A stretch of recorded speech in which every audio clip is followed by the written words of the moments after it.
Hello, not politics, not satire. This time just the sharing of a life experience, and I'm going to start, sort of, with a poem. It's all right. There's no need to be frightened. This isn't going to be a literary exegesis. But it did occur to me as I was photographing Mars and the moon last night. Tomorrow, or today, or yesterday, depending on where you are, and indeed when you watch this, Mars will be at a distance of 57.6 million kilometres from the Earth. That's 35.8 million miles. And that's the closest it's been since 2003, or will be again until 2020. So it's quite an event.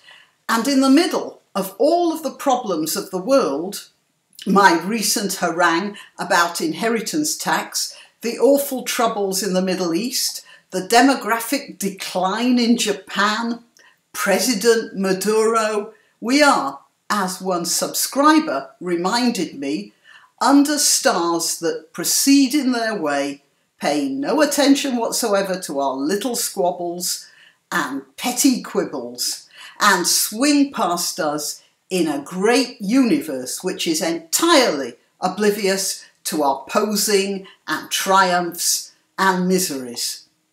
And I thought of something actually written by Jonathan Swift. It comes in Gullivers Travels, and it is the description of the Lilliputian emperor, or rather it's the Lilliputian description of their emperor. I want to remind you of two things. First, that Swift, as with the scriptwriters who wrote for the original Star Trek series, resorted to science fiction as a way of poking fun at or criticising their contemporary society and contemporary manners and prejudices. The second thing is that although the emperor was tall by Lilliputian standards, no Lilliputian got any taller than 6 inches high. Oh, and a blustrug is a unit of Lilliputian measurement equivalent to about 12 miles. And these are the honorifics given to the Lilliputian emperor. Golbasto, Momorem, Evlame, Gurdillo, Shefin, Muli, Uli, Gue, most mighty emperor of Lilliput, delight and terror of the universe, whose dominions extend 5,000 blustrugs to the extremities of the globe, monarch of all monarchs, taller than the sons of men, whose feet press down to the centre and whose head strikes against the sun, at whose nod the princes of the earth shake their knees. That to a man 6 inches high. After that, I thought of a poem by Gerard Manley Hopkins.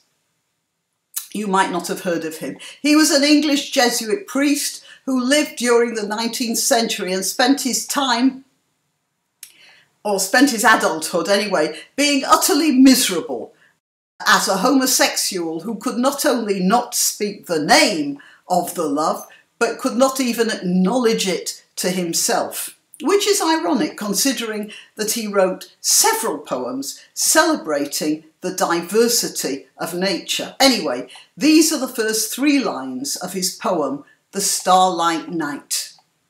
Let's see if I can get through it without crying.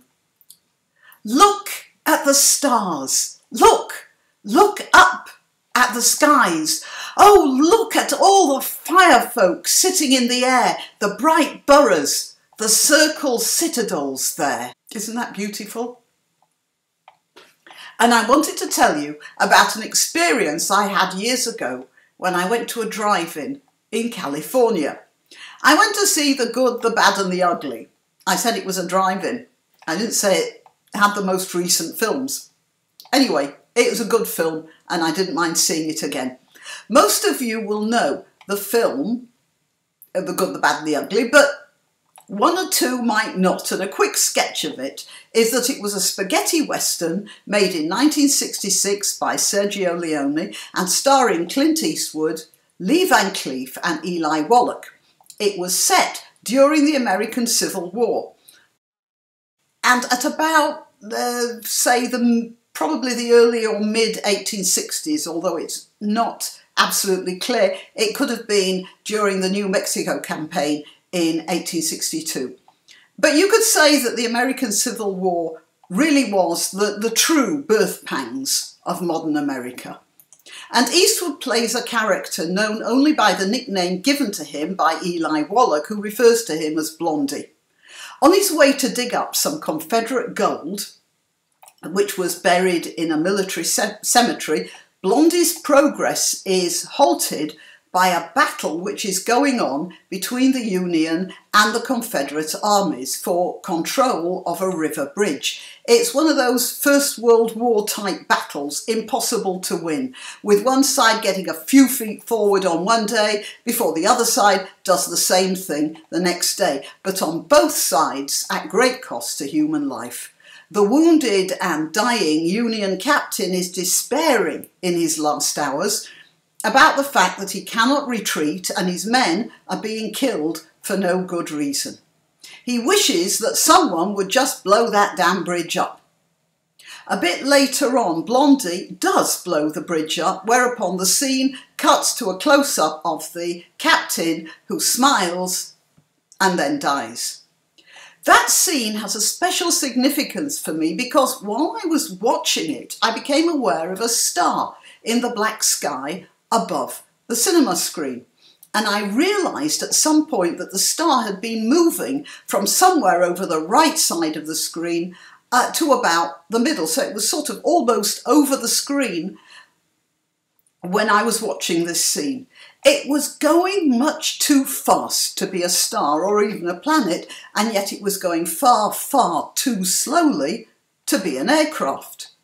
Then I realised that it must have been Skylab.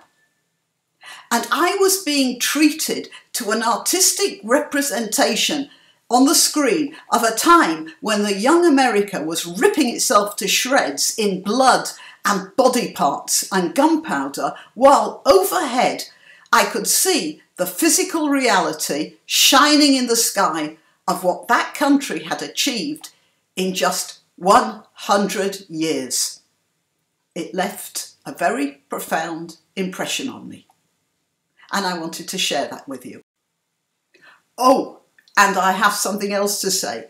One of my other subscribers, I'm not buying it, told me that he's been blocked by Owen Jones. Respect, I'm not buying it, and please accept from me a granny. Congratulations.